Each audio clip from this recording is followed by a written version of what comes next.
Come on. Atlanta, it's time to rise and shine. Rise and shine. You're tuned in to the new Primetime in the morning.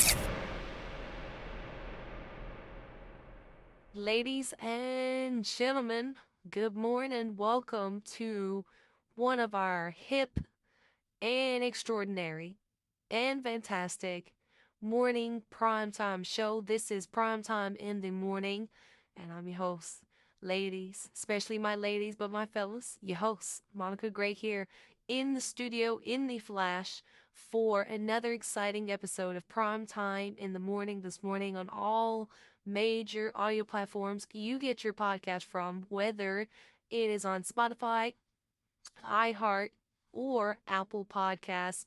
We hope that you guys are having a grand, and we do mean this, a grand, fantastic rest of your week. This week is a slam dunk week for a lot of people because at the end of this week, it is going to be Valentine's Day, and we hope that everybody is getting ready for their Valentine's Day on Friday. We got a special topic to talk about that too, because of course Kennedy's here in the studio. Shout out to Kennedy. And I think you guys got very, very excited based on the comments of the last episode, which was yesterday, or the other day rather, about me having a return on the radio waves from K.L.P. Entertainment. And I think a lot of people, Kennedy, I think a lot of people had a lot of great responses of me having my return. Yes, that's for sure, Monica. A lot of people were so excited to have you back. We're excited. We're excited to have you back. So I hope that a lot of our fan base love the idea of having you back here on Primetime in the Morning, along with Edith and Ruben as part of the show too. So like Monica said, y'all, it's hump day.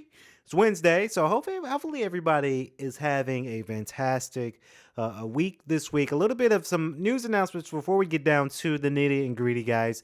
Stay tuned with the next episode of What Happened Was episode. Is me and Evan and Letitia, my good friend. You guys know what we do on What Happened Was podcast. We've got a Valentine's Day special episode that's getting ready to drop on Friday. So we hope that everybody tune into that show, because I really love the outlook of that show and really love the outlook of where the show is heading. So we get very, very excited for that, to say the least. And now I wanted to talk about this, this topic of conversation, right? And hopefully we don't hurt anybody's feelings here, but this is a special topic of conversation that I wanted to talk about with our opener here for the show. I've been seeing a lot of Instagram videos, Monica, and it's very, very interesting because a lot of people are celebrating more of what is called Galentine's Day or Brotine's Day versus the actual term Valentine's Day. And I've noticed this on social media, and I say to some media that I've seen now, not everybody in the world is not having a boo for Valentine's Day, but I gotta say, there is a significance of increasement when it comes down to couples not being couples anymore, and couples are just celebrating just Galentine's Day or Brotine's Day and celebrating their peace and their serenity. Very, very interesting to say the least when this happens, but I don't know, Monica. It's very, very interesting because a lot of my friends that are girls, I've seen them all over their story, whether it's Instagram, Facebook, or Snapchat, and they're doing an early party, but it's just the girl and their girlfriends, right? It's Galentine's Day. And then it's the same thing with bros, and the bros are different, right? I've seen some of my bro friends that are out there in the world. They're hanging out with the boys on Valentine's Day, and they're gaming, right? They're playing video games. They're playing FIFA. They're playing 2K. I even saw one where it was a group of guys that are just friends. They're at the gym, and that's their good time, just by themselves. No girls around. They're focusing on their peace and their serenity. And I always thought that was very interesting this year, because this year, I'm gonna say it, Monica, and you can chime in if you agree or disagree. A lot of people are out there just remaining single, right? A lot of people are not looking for, that relationship when it comes down to having a relationship and just having a good time in their relationship, and then you end up getting broken up. Now, I'm not saying about this about the married people, right? Because if you're married, I mean, I'm gonna say even some of my friends who are married, they're breaking off their marriage engagement, right? But most of what I've seen is boyfriend and girlfriend type situation, and a lot of relationships are just no more this year, right? I've got a lot of college friends who fall in love in college. And when they fall in love in college, you think, okay, they're sweethearts. They're going to be together for a long time. And there is one friend that I can think of. Shout out to them. I ain't going to really bring their names out and put them out on blast, but they started their own podcast too. They've met through college and they were RAs and they got married and had two kids and now they're still madly in love. And that's, to me, you that's just every once in a lifetime ticket, right? And that's what I feel, right? They were the lucky ones. I don't know if it's just them because they had the two kids and now they're bonded together. But then you get a lot of the college friends that I know that's getting into these relationships, and then they say that, oh, I love this man. The guy say, man, I love this girl. We met in college. We're college sweethearts. But then now you see them breaking up. They're no more. They're no longer together. And then you see it at I don't need a man. I got my girls. It's Galentine's. Galentine's 2025. I almost said 2015. Woo. But then you got it. The bro times. Hey, just me and my bros tonight. Me and my bros, we going out. We going to have a good time. And it's interesting, Monica. And I wanted to get your take on that. I wanted to get your take on how you feel about this new wave of single people. Okay, so hear us out. Hear us out, Kennedy. I think, and I can't speak for all women, right? But I gotta say, you're right. Because a lot of my girlfriends out there in the world that they broke off with their longtime boyfriends. They break off with it. I honestly think what ended up happening, because a lot of my girlfriends that I see around the world, we all became good friends in college. And I honestly think when you get into a relationship in college, even, and we'll take it a step back, because I remember some of the girlfriends that I know now, they had their high school sweethearts. What you said earlier is a golden ticket. It's a golden ticket opportunity. It's every once in a while, every once in a lifetime when you're able to have your high school sweetheart or your college sweetheart. Honestly, the first point I want to make is I think a lot of people who break off and break up if they met in college and high school because you may have not known that person, right? I don't know with a lot of people in high school and college per se, but a lot of people they get into these relationships thinking that, oh, we're going to be together forever. This person's the only one for me that I love. This is the only person that really gets me. But you see a lot, and now I'm not going to say all, but you see a lot of relationships, they rush into it. They rush into the relationship because, they're in college and that's what they feel like they're supposed to do, right? They rush into a relationship with someone because you may not know that person fully, right? I think when you get ready for a relationship, I think nowadays, or back in the day, I'll say first, that you really want to get to know somebody first. You really want to know that person for their personality, their moral and ethic responsibility within themselves. Are they intellectual? Are they able to carry a conversation? Are they hustling, right? These things, in my opinion, you gotta understand about somebody before jumping into a relationship with somebody, right? I've had girlfriends now that, they've had that one guy that it was on and off, and then they end up having a baby together. And then they realize that they try to stick it out because they have the baby, and then it becomes more stressful, and then now they're breaking off, and now you got to schedule time to see your kid, right? And that gets a little tricky, right? And then the father has to pay some sort of child support if need be. I know, Kennedy, that's one thing that scares you, but these things happen in real life. So That's what I think is happening with this new wave, and we'll say this on the show. Not all relationships are like this because we know quite a few relationships that are still going strong today. But you see a lot of people not having that relationship because they don't want to have wasted time, wasted energy, right?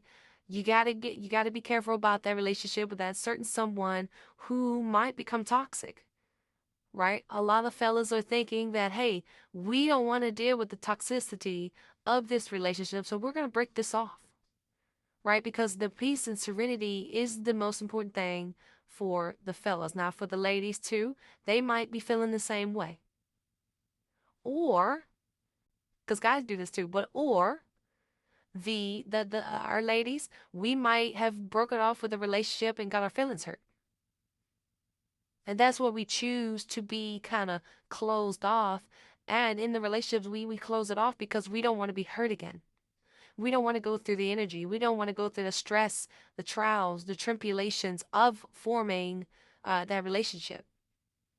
And now, when you see a lot of these relationships, because I say it too, a lot of my good friends out there that are in relationships, they're breaking off the relationships. Now it makes me nervous to say, okay, I don't think I want to date because I don't want to go through what my best friend went through, right? I don't want to go through what my girlfriend has gone through within their relationship, and it didn't work out, and there's a lot of arguments, a lot of frustrations, a lot of blank text, right?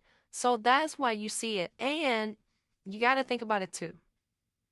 And I'll say this, I think dating is expensive. I really do. I think if you date somebody just for the outing, going out to dinner, having fine wine, going on trips, that becomes expensive. And I think it for men and women, but I see it a little bit more in men too, that people don't want to spend a whole paycheck just to date somebody because they end up going broke. They end up losing the money. They end up going broke to please somebody. And then when they're out of money and you say to that significant other, hey, we won't be able to go out to dinner, go to the movies this week because I ain't got paid yet. And now that other person's like, man, I'm messing around with some broke person, right? Ladies, let me be honest. Some ladies say that where they get used to the wine and dining, but then when the guy is a little tapped for the week, now you're ready to break it off because you're used to having that nice fine wine and dine evening every week and spend a paycheck on dinner, and then now that he ain't got it, oh, all of a sudden he's broke, right? That's why. Because we're in that generation, and Kennedy, you said it best, and I kind of agree with you. This generation sucks in relationships and dating and getting these things kind of taken advantage of, and then it's expensive, and then there's a lot of arguments and a lot of, oh, maybe this is not the person that I thought I liked, right? And we like, and then I'll say this and I'll move on. In this generation, I feel it's a lot of relationships that were microwavable. And what I mean by that, you just pop it in and warm it up, you eat it, and then you're over with, right? It cools down, you eat it, and then you're done with it. It's quick, right? That's kind of that description I say with microwave love. You throw it in the microwave, it warms up, you eat it, you like it from that moment on, that time, but then you throw it away because you're done with it, right? And I think a lot of relationships in this generation, they rush into it. They think they like each other. They be in honeymoon phase, and then they get bored. And then they say, oh, I think I like somebody else now. And they break it off with no remorse because they're over the person that they're breaking up with. They're over that person. Oh, let me look. Oh, there's shiny new person right here. Let me go mess with him for a minute. And it's like rinse and repeat over and over and over and over again. That's this generation, y'all. It's scary, but it's real. Yeah. What Monica said, y'all. She right. She right. She absolutely is correct. Now, I'm going to say my piece on this because I know from a guy's point of view that is correct. We don't, because Monica said it, we don't want to waste our time.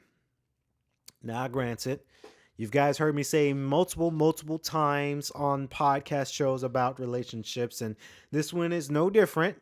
And it spices up the show. But that's kind of why I'm not in a relationship, right? Because I preached about this, and it's no secret. I preached about this thing. We don't like to be having our time wasted, and I sure as hell don't like my time being wasted for anybody, right? And I'll tell you guys this story because it happened to me. I've tried to go out there and talk to quite a few people out there that I know that I thought I liked, and thought there would be a chance for me to get out there into the dating scene, right? Because now let's grant let's and I've learned within the last few weeks that it's okay to be single. And I think I've said this before on multiple shows before, but it's okay for me to be single.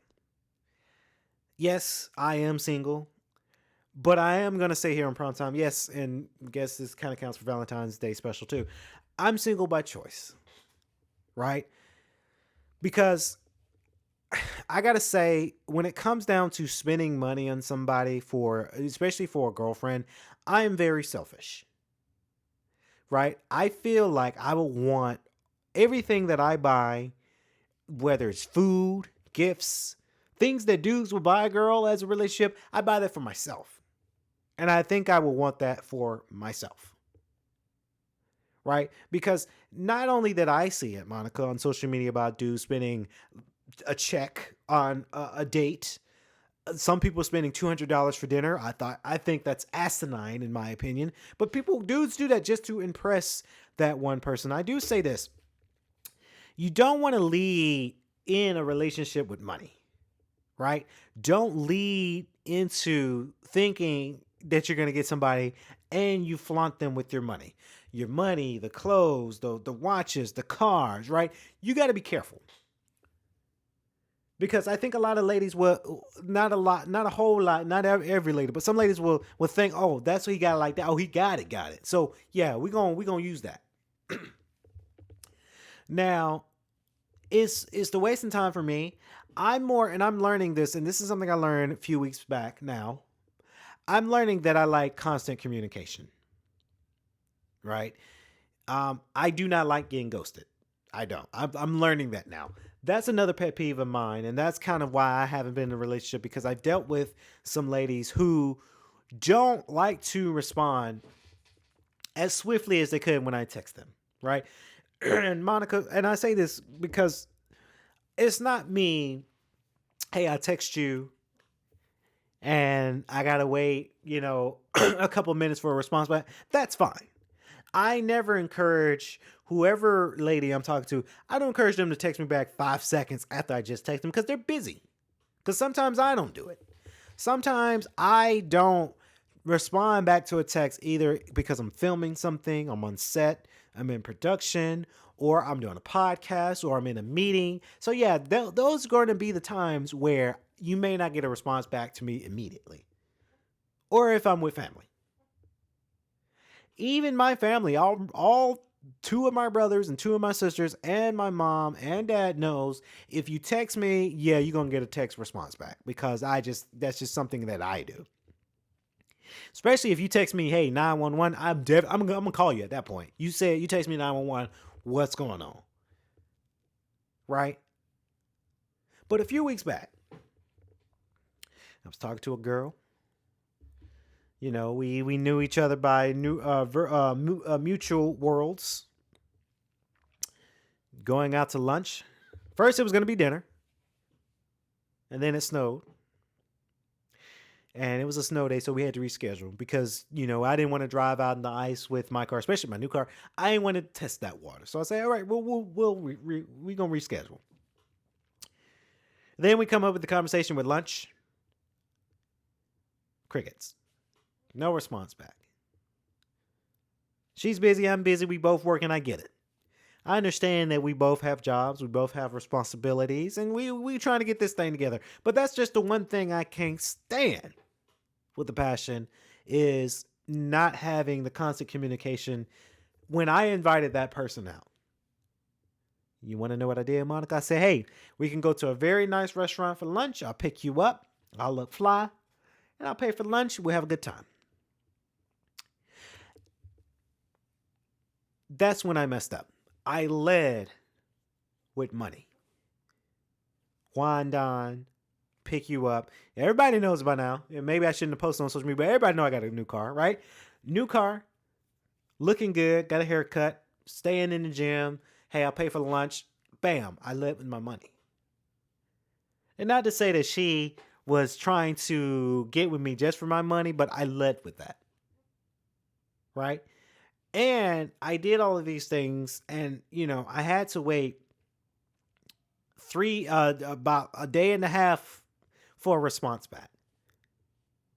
This special lady, she texts me back and say, hey, hey, Kennedy, just trying to see when we gonna have that day. I'm like, oh, I texted you that 2 days ago. So this is what I did. And I'm learning that another thing about me that I'm gonna do this year. And I say this very openly to a lot of people. But I say this a little bit to my ladies too. Ladies, you guys got to understand, men have feelings and emotions too. We may not reciprocate it a whole lot because we're taught to not to, but bunk that. I'm debunking that this year. Men have a right to have feelings and emotions. Same as ladies, you guys have rights to have emotions and feelings. People in general, not just genderifying it, people in general have rights to their emotions and their feelings. I think this is going to be the year that I express my emotions and feelings. And I know what a lot of people probably think, oh, Kenny's he's a little sassy.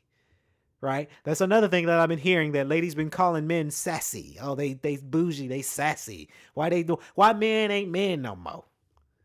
Why? Because we got feelings and we don't want to be played with like a rad dog? That is why. That's why you don't see a lot of people celebrating Valentine's Day this year, because men having a right to have emotions and feelings, and they standing up for them damn selves finally. And we don't want to be played with. We don't want to be taken advantage of and see what we can do financially, and not having that emotional connection between one another. We're wising up. We looking. We smartening up. We understanding some stuff. We're understanding the games that's being played out here in this world. So we learn that playbook. And as we start learning that playbook, now we bouncing back on them. So I will say, I don't think men are being sassy this year. I don't think men are being too emotional this year. We just don't like the games. The games that people are playing out there. It's the same thing for my ladies too. My ladies are understanding the guy's playbook, and they're not playing these type of games. Right? They want to experience a relationship to where it's genuine. It's intellectually, spiritually, physically, and mentally up to their standards. I think both people, men, women, even, again, we won't really gentrify it, but people in general, some people in general have too much of a high expectation. And that expectation that they have is unrealistic. That's why we prefer our peace and serenity, because we're not going to compete with that high of an expectation. That's one thing, Monica, that I'm debunking this year, that I have a right to have my feelings and my emotions when it comes down to relationships. And if there's a lady that can't understand my feelings and my emotions, then I don't want you. Right? And that's what I text that special lady when she didn't respond back, and I had to wait 2 days later. That's the type of game I don't play. It's the ghosting. When I text you, my expectation is you text me back within a timely manner. Again, it doesn't have to be 5 seconds later, but I don't want to have to wait 2 days for a text for a simple question. That's a game you playing with me. I'm too mentally prepared. I am too good for that, I would say. I don't have time for that. I'm too busy to entertain whatever that is. And then we broke off. We broke it off.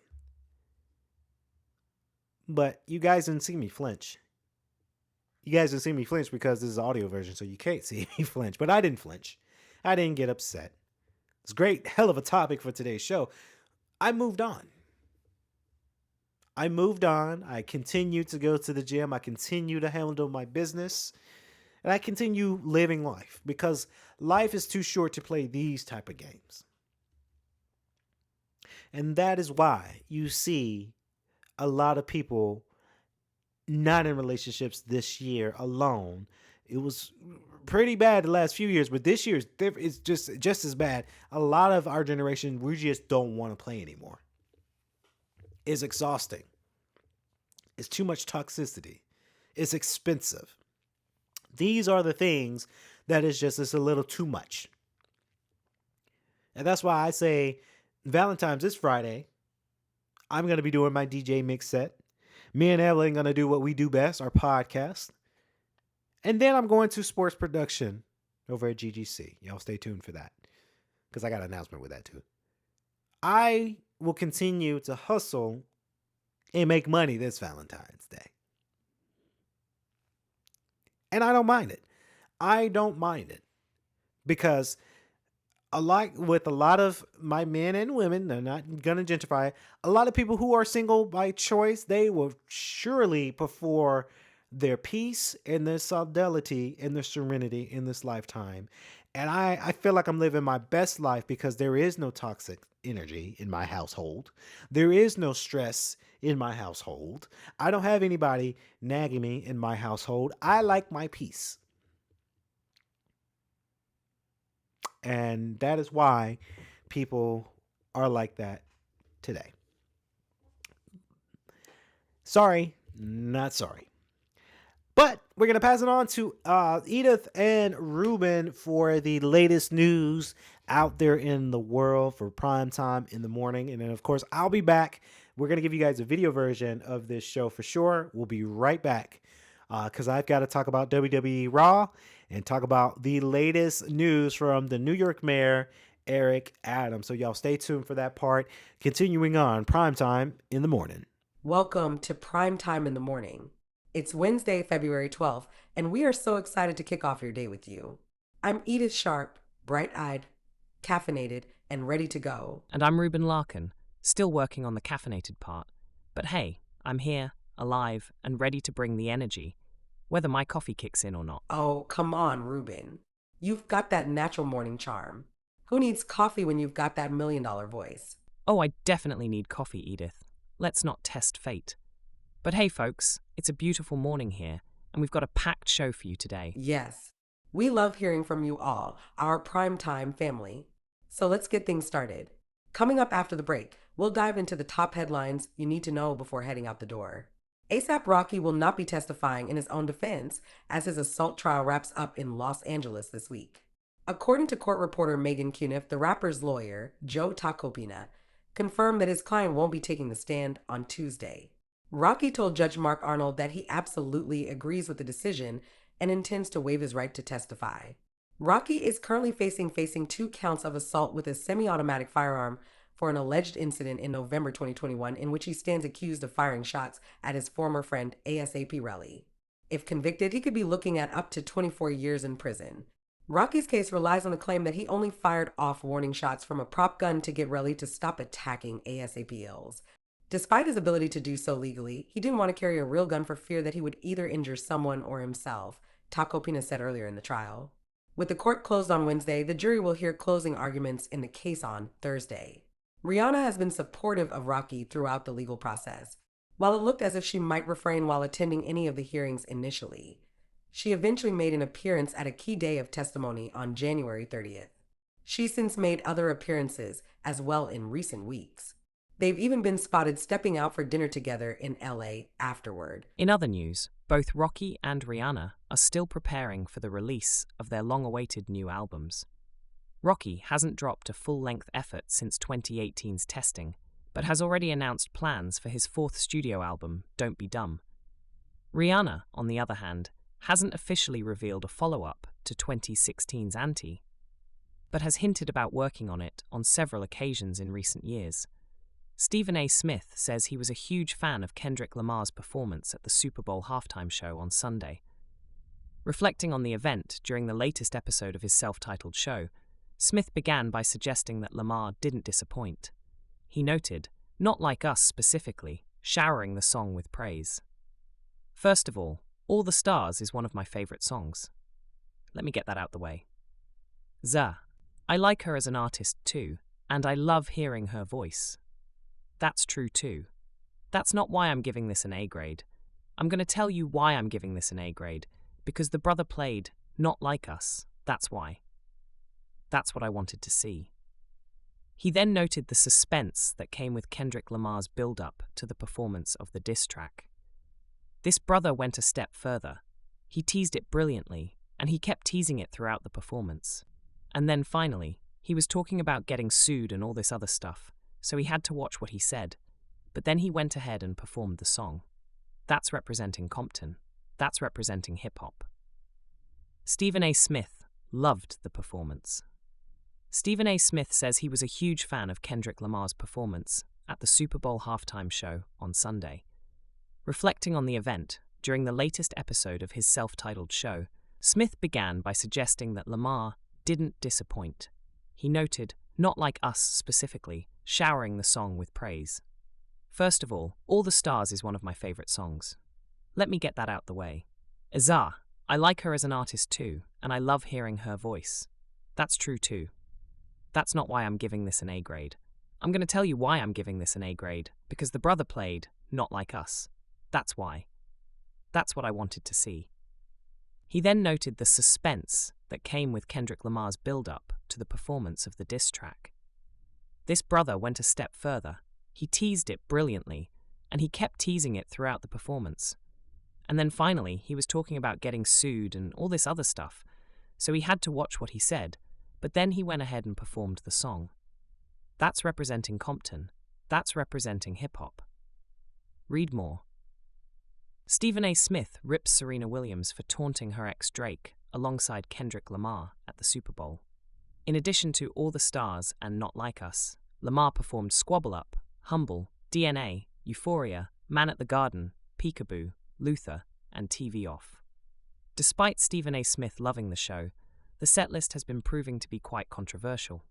Following his performance at Super Bowl LAX, Kendrick Lamar will be embarking on the Grand National Tour alongside SZA. Together, they'll be performing 36 shows across North America and Europe. Their first show will commence on April 19th, 2025 in Minneapolis, with a final show slated for August 9th, 2025 in Stockholm, Sweden. Now we talk sports. There are times when the rivalry between the NFL and NBA feels one-sided. Maybe it's American football's overwhelming popularity in this country, for times as much as basketball or baseball. Perhaps it's events such as the NFL's Christmas Day union with Netflix, casting a shadow over the NBA with Beyoncé's star power and an assortment of games. Even with another classic Christmas duel between LeBron James and Stephen Curry, and a subsequent declaration from Bron, "Christmas is our day," the NFL's holiday push felt like a brotherly shove with its near inevitability. But the NBA found a way to get its slick back. It was hard for me to hear what was going on during Super Bowl week in New Orleans because the NBA trade deadline was louder than a bomb.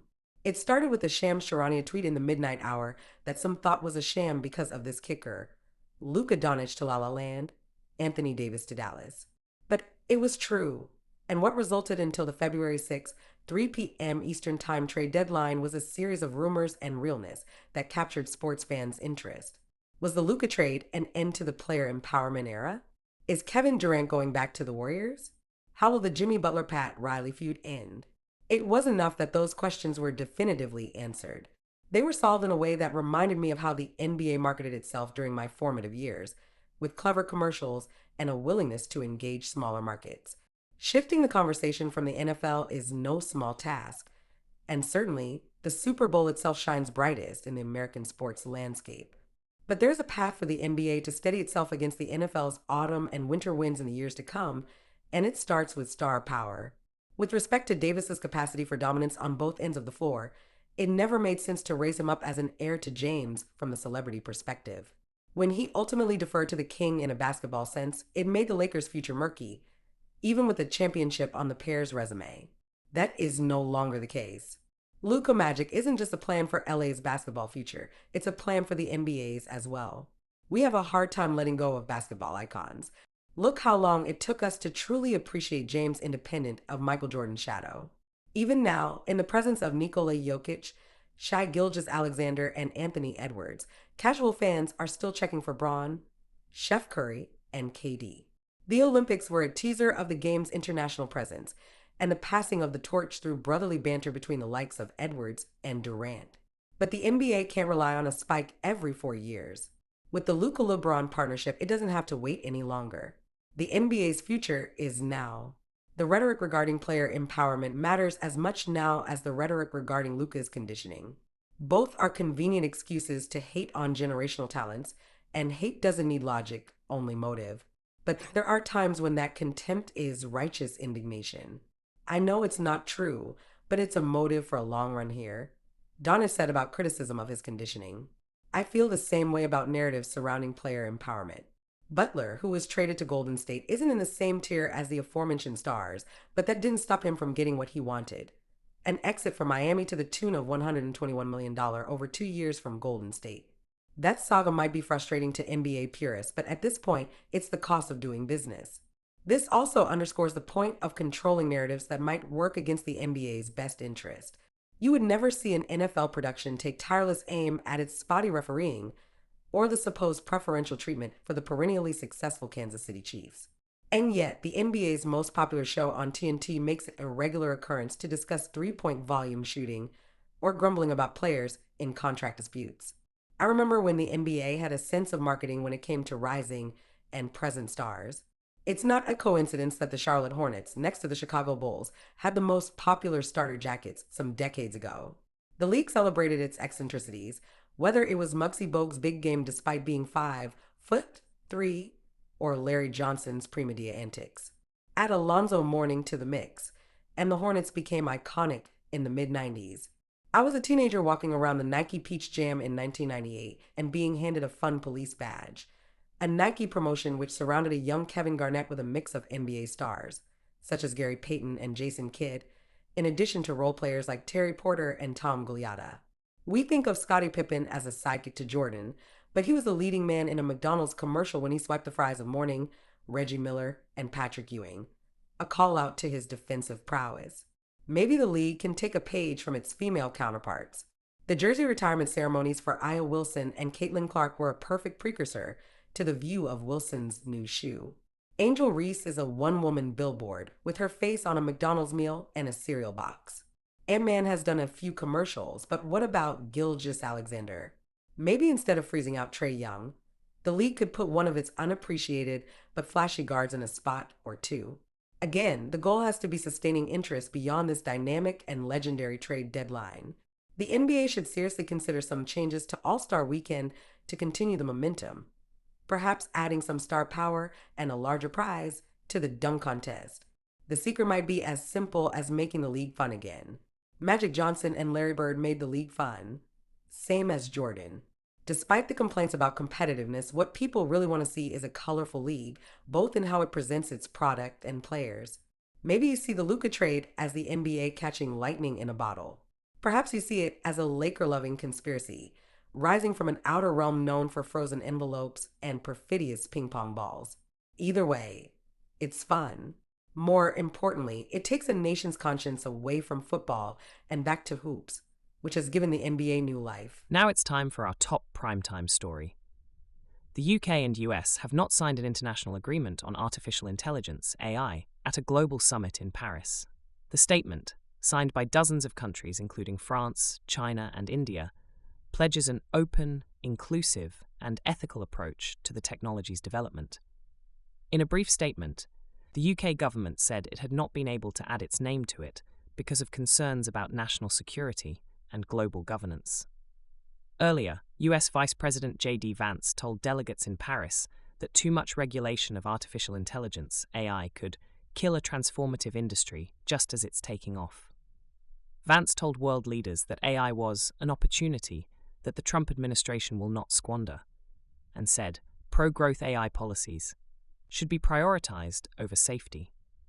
His comments appear to put him at odds with French President Emmanuel Macron, who defended the need for further regulation.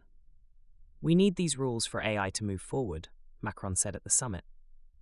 The UK has previously been a champion of the idea of AI safety, with then Prime Minister Rishi Sunak holding the world's first AI safety summit in November 2023. Andrew Dudfield, head of AI at fact-checking organisation Full Fact, said the government's decision not to sign the Paris Communique put that in jeopardy.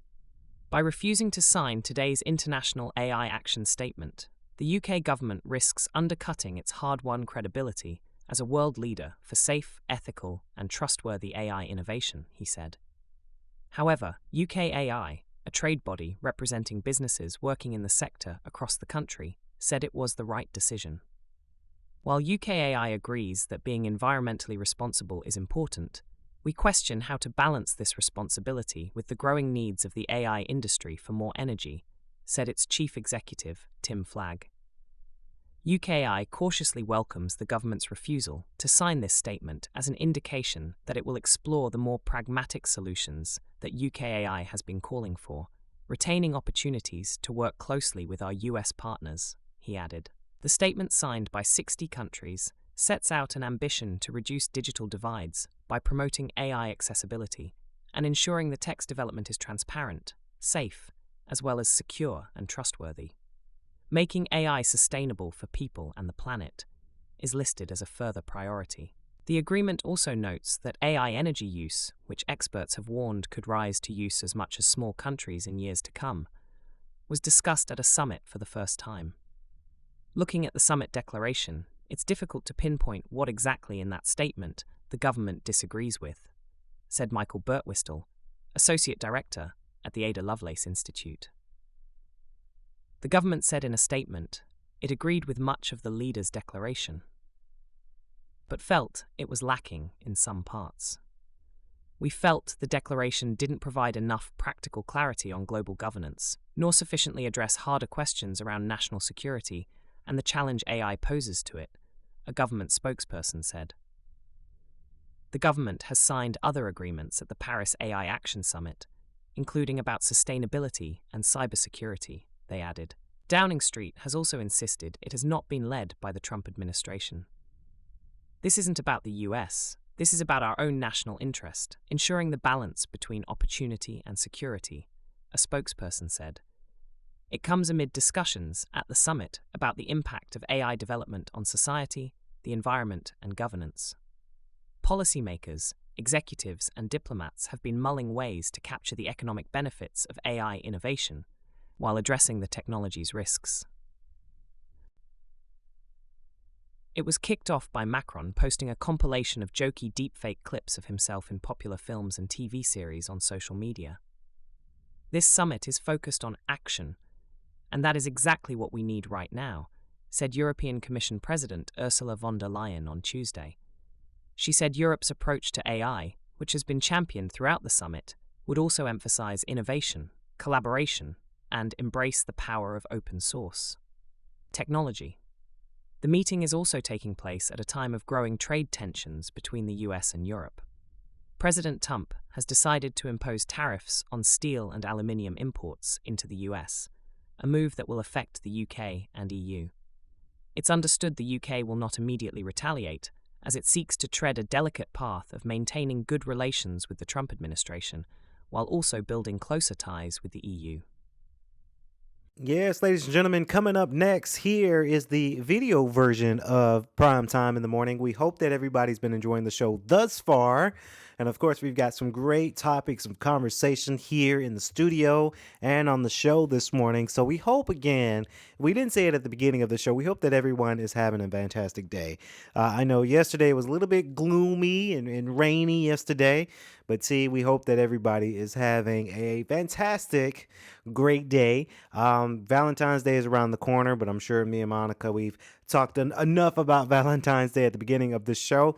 Now, this part of the show, I wanted to talk a little bit about, of course, some news, but talking more about WWE. Now, typically, I talk about these things on K.L.P Aftermath. This week is just some scheduling differences, of course, wrapping up some stuff. So we're switching some things around for Primetime in the morning. So I kind of wanted to give you guys my take on WWE Raw that happened 2 days ago over in Smashville, which is aka Nashville, Tennessee.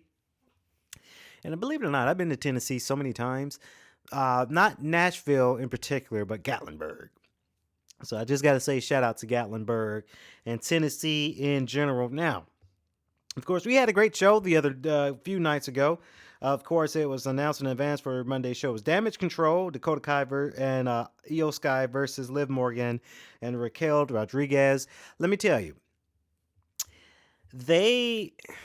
and I hope, and I can just only hope, I hope that WWE realizes that when the fans say that this is awesome, they really mean this is awesome. So it was a tag team match, and it was really, really awesome because it was a long, I want to say, and I categorize short-term match and a long-term match is what I say.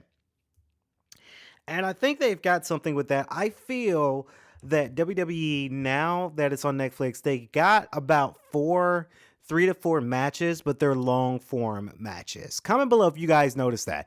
But I've noticed it.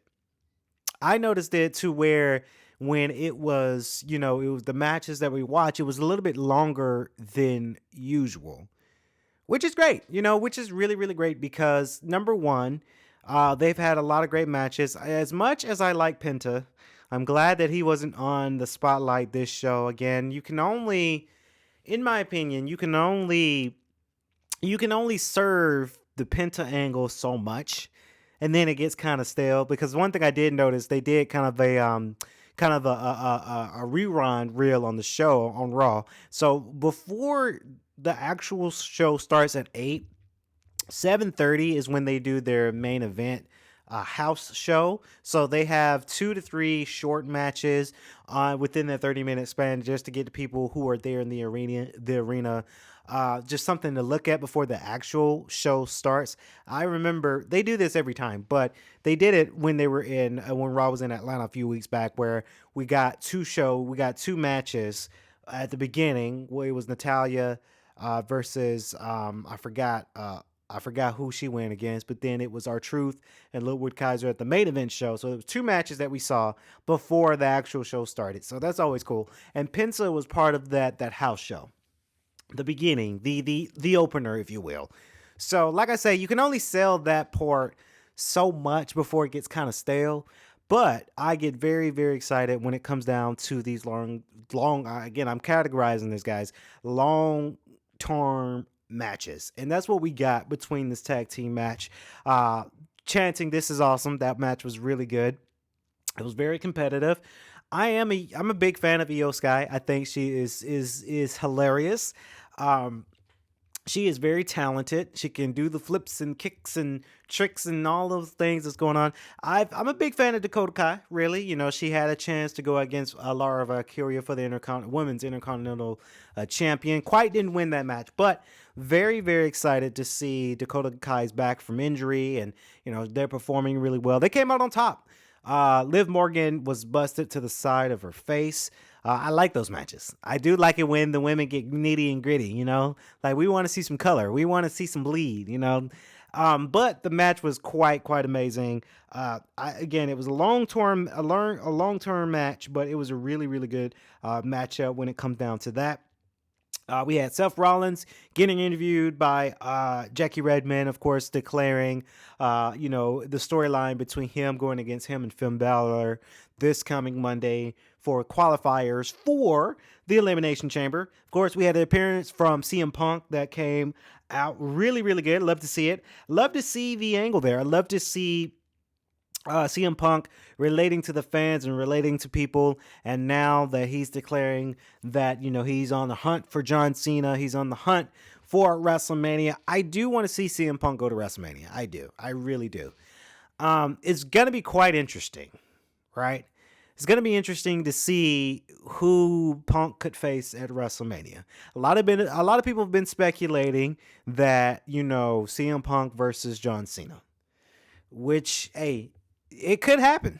It really, really could happen. So we'll have to see what goes on to that limelight, the things when it comes down to CM Punk over in Toronto, March 1st for the for the WrestleMania moment. The show did open with Jey Uso doing the yeet thing, and of course got attacked by Gunther. Of course, very very interesting storyline. Now, as of now, we're going to see Jey Uso versus Gunther. I thought we were going to see. I honestly thought we were going to see at WrestleMania, and it could change.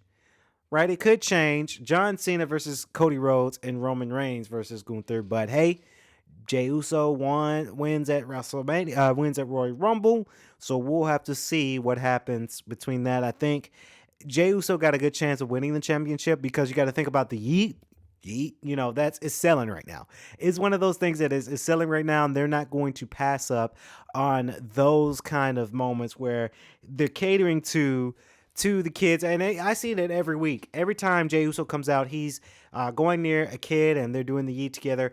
Jey Uso, as much as I'm proud of him, I think they're grooming him to be kind of like the next John Cena. And when I say by that, you guys remember John Cena, when the PG era was going on, John Cena relate more to the kids, it was all about the kids and what the kids wanted from John Cena, and it just sell because, kids sell tickets, and WWE is all about selling those tickets. So I get it. I understand it. So maybe some people can say that Jey Uso's the next John Cena, right? They're grooming him to be the next person to spark up when it comes down to the children. So it sells. I get it. I get the angle there. So I'm humbly waiting to see what comes next when it comes down to next. Of course, we had Laura Valkyria versus Bayley for the women's elimination chamber qualifying match. Of course, Bayley did come out on top of that match. Laura Valkyria, she is very, very talented. I'm so stoked away with her performance. I'm stoked away with what she can bring to the table of WWE, and she's kind of like the next rising star, and she's Intercontinental Champion, right? So I'm very, very stoic about this. I get very humbled about it. It's one of those things that I just love to see when it comes down to something like that. So it gets me going. It gets me wild for Laura Valkyria. Of course, Bayley comes out on top. And now Bayley is in she qualifies for the Elimination Chamber, which is good. Bayley, she's doing the NBA Celebrities All-Star Game, and she's living out that dream right now. She's getting it in there, T. Of course, we got the return of AJ Styles. I really don't want him to, because of course he comes out, he's doing his thing, and Dominic Mysterio comes out with Carlito, and now it seems like they're performing the beef between Dominic Mysterio and AJ Styles. Honestly, I want to see AJ Styles go against the big players, right? I get it. They're trying to ease back into it because AJ Styles was injured 4 months back. So, it just had to take him some time to recover from his injury and coming back to the limelight of things.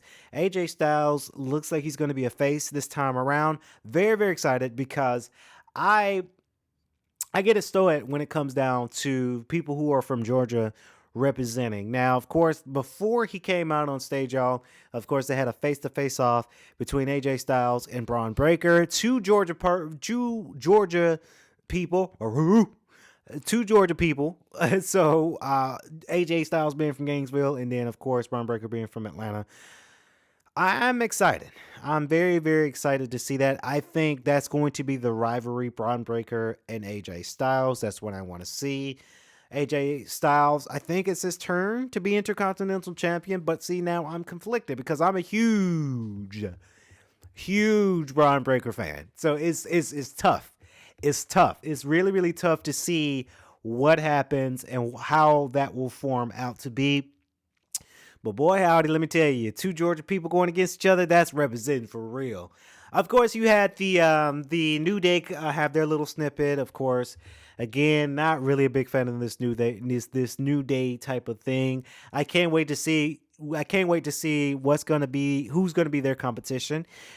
I'm very curious to see if Big E, if he's cleared to come back to wrestle, will he form a new group and tag team up with somebody, and then they're going against the New Day. I think that was going to be wonders, but then we look at Big E and his health, right? I don't think he's medically cleared to do in-ring performance quite just yet. That's why you see him doing a lot of the pre-show and the post show. And then he was in the animated series Spider-Man, Your Neighborhood Spider-Man, which is a good series, by the way. Reviews coming up very soon. I'm just waiting to finish the series before I can give y'all a review. Good series, by the way. So he's doing a lot of Hollywood type of stuff right now, to where he's taking time off, and then maybe he'll be medically cleared to be an in-ring performer one day, right? But you got to listen to the doctor. The doctor said, nope, you ain't ready yet. You're not ready yet. And then it led up to Rey Mysterio versus Logan Paul. Again, these are like 4 matches? Really, it was 3 matches, right? It's 3 matches, 3 long matches plus the interviews. Ooh, excuse me. The interviews and all the other stuff that goes around to it. So it works. It works for programming. You got to get 3 long matches where they get more screen time on screen. Boy, howdy, I'm upset because I don't know. A lot of people are Logan Paul fans. Let me tell you guys this on Primetime. I like Logan Paul's resolve. I like how he's able to be more influential. His podcast called The Impulsive Podcast is really good. There's no hate on his content creating skills, y'all. There's no hate on that. But I'm just not a fan of his character in WWE. I think, it sells, right? He got booed out. And it's the same thing with Dominic Mysterio and Carlito. Because when they came out to interfere with AJ Styles, they got booed really loud. And it sells, right? The marketing standpoint of it, it sells. I get that part. And it's the same thing with Logan Paul. In Atlanta, when he made it to Atlanta, we booed him out of State Farm Arena. Now, being that they were in Bridgestone Arena in Nashville, he nearly got booed off. Of course, he had a match. Logan Paul comes out because he interferes with CM Punk's segment. I'm very sad about Rey Mysterio not being able to go to Elimination Chamber because I wanted to see Rey Mysterio do it one last time, right? Because and I see it coming because Rey Mysterio, he is so athletic, but then I noticed, I guess no homo, but I noticed his body, he got a bit of a stomach gut. Not where it's uncomfortable, but I noticed he got a little gut there. And there's no shame on Rey Mysterio because he's, number one, he's very wealthy. He made his thing. He made his mark in this wrestling, and he's a Hall of Famer. So there is no fat shame, or I don't even know if it's fat shame to you or not. But I think Rey Mysterio knows that I can't do this for that long because he's getting a little bit older. He's taking these bumps and stuff, and we saw it on the back memory there. He's at the hospital. He's getting his brain scanned, and he's figuring out, hey, I'm getting a little bit old in this game now, right? That's why you have Penta, right? You have Dragon Lee. You got the other great luchadors that's coming in behind Rey Mysterio because there's a time to where Rey Mysterio is thinking about retirement. It probably won't be soon. But I can tell you that Rey Mysterio body's just kind of cranking up on him, and it's starting to hurt a little because he's been doing this for years. So I wanted to see Rey Mysterio go to WrestleMania just one last time. If not this year, next year, just one more time, be champion one more time. Right? But that match was great. It was gruesome. It was very competitive. And it's not to shame on Logan Paul on his competitive side because Logan Paul's competitive side is amazing, right? He's very athletic. I'm gonna give it to him. He's very, very athletic. But I want to see the legends do it one last time, right? But he ended up losing against Rey Mysterio. Ended up getting lost with going against Logan Paul. Logan Paul now qualifies for the Elimination Chamber. We'll see. I'm just not a fan of Logan Paul's character. And one thing I noticed too, and I think CM Punk said it, they changed his music. I don't know what it is, but Logan Paul got this hip hop music for WWE. And WWE, the marketing, they know what they're doing. Every black wrestler, every black superstar has some sort of rap rhyme in their entrance music, right? But then you got the white wrestlers that's got these little, kind of like Coldplay type of vibe to it. And Logan Paul's new entrance is like a hip hoppy type thing, and it's weird. It's weird on him. It just, I don't know. I don't know what WWE was thinking about that, changing his theme like that. It's just weird from Logan Paul, because I think CM Punk said, hey, I didn't even know they changed his music. They changed his music, and I don't know how I feel about it. I just don't think that music matches with Logan Paul's character. Sorry, WWE. That's just, as a fan, I notice these things. I don't think it matches, but they're going to make it work. Some way, somehow, they making it work. So that's just, it is what it is. And that's pretty much what happened on the show last night again. I do like the formula.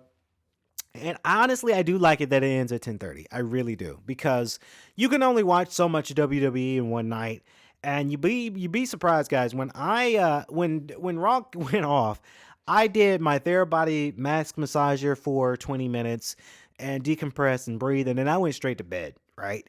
And then I woke up yesterday morning fresh and energized and just going to the gym and doing our thing. So look, it's one of those things that it does happen. So shout out to WWE. They got something there. So real quick before we end Primetime in the morning, by the way, we hope that you guys have been enjoying the show thus far. I wanted to talk about this real quick. Man, Justice Department to drop federal corruption case against New York Mayor Eric Adams. Let me tell you, something sneaky's going on. So we all know about the corruption case of Mayor Adams funneling, the accusations was funneling money from taxes and citizens of New York to fund some of his projects and for his compensation. That has been alleged out there in the masses, and we thought we were going to see a case trial against Mayor Eric Adams, but look, politics win again. Justice Department will dismiss his case. Look, I'm not for taking and putting a black man down. I promise y'all that. But you got to be careful about politicians, mayors, senates. You got to be careful because they get a little sneaky, right? They get a little sneaky to where now we think Mayor Adams is he's going to get away with, if he, again, these are allegations, but if he did what they said he did, he pretty much got away with it. It is the craziest thing ever. I still laugh about, and I remember because I was in New York filming, and he announced like trash cans for the city, and we were like, damn, we're Georgians, and everybody have trash cans for years, but New York, being that is a very highly populated city, they haven't really had more in dabble with trash. And I tell y'all that because I love New York. I can't wait to go back. I really love New York. But New York does have a trash problem. I got to say it. And for my New Yorkers, it's no shit talk, but New York does have a trash problem to where I see it to where there's bundles of trash on the street. I get that Mayor Adams was trying to find an alternative for that. Like I say, he lucked out, I guess, because when you do corruption, they get you, right? And to see that the Justice Department, I think it was a lot of play with President Trump, right? Because Mayor Adams endorsed Trump, and and I get it. I know a lot of people are upset about it, but you got to understand, and that's why you see a lot of like artists like Nelly and Rick Ross supporting Trump, because hey, if you've got something incriminating against you, you got some allegations, and you got a man of Trump being powerful because he is president, he can excuse you from being alleged of something and excuse you for trial and potential prison time. You gonna ride for him if he's gonna excuse your case, right? And that's what I think this was kind of the case here. Not to get so political on Primetime in the morning, but it's one of those things where some politicians in politics, they get sneaky, and it's like a chess game, right? If you gonna help me out, I'm gonna move this way. But if you move that way and get me out, but then if I move this way with you, you help me out, I'm gonna move the way you move, so that way I don't get incriminated, right? It's all a game. Eric Adams, again, it's shameful if he did what people saying that he did, and now it looks like based off news he's gonna get away with it. Shame on him, right? I do say to a lot of people when they do wrong, because and it's rare that I do wrong, but I slip up. I think karma is a bitch. I think karma is something fierce. That's why I try to project good karma out here in this world, especially in my world, because I've done back in the past some bad karma, and it catches up on me, right? It does catch up on me, right? So only the judgments can be made from the man upstairs. Not to get super gospel, but you guys know I am spiritual, and I believe in God. But I do believe that if somebody, again, Mayor Adams, I don't wish ill will, I don't wish no harm or death on him, but if he did what the allegation said he did, the only man that can judge him is the man upstairs, and karma is a bitch if he did what the allegations said he did. Right? That's only if. It is a sad, sad dynamic, but I do hope that you guys, and I say this to a lot of people, you gotta buck and weave and keep your head down these next 4 years, because it's going to get a little bit tricky. So, but to end this on the good note, guys, please remember to check out What Had Happened Was podcast. If you missed last week's episode, go check it out right now. We've grown a lot of followers, so shout out to my girl Evelyn. I know today I've seen her Instagram. She's been on set filming. Very, very exciting to see other counterparts film. And of course, what had happened was the newest episode will be out Friday morning, Valentine's Day, so don't miss out on that. And also, this Friday, we're going to be premiering my new set for Mixcloud.com. Again, Mixcloud.com or the app. DJ Kennedy Lucas, we're doing a Lovers and Friends Valentine's Day special, so I can't wait to premiere that. That's going to be really, really fun to do. And as always, we hope that everybody have a fantastic rest of your day. We'll be back later on this week for Primetime in the morning with me, Monica, Edith, and Ruben here on the show. Until then, we'll catch y'all in the next episode of Primetime in the morning. Good morning, y'all. Come on, Atlanta. It's time to rise and shine. Rise and shine. You're tuned in to the new Primetime in the morning.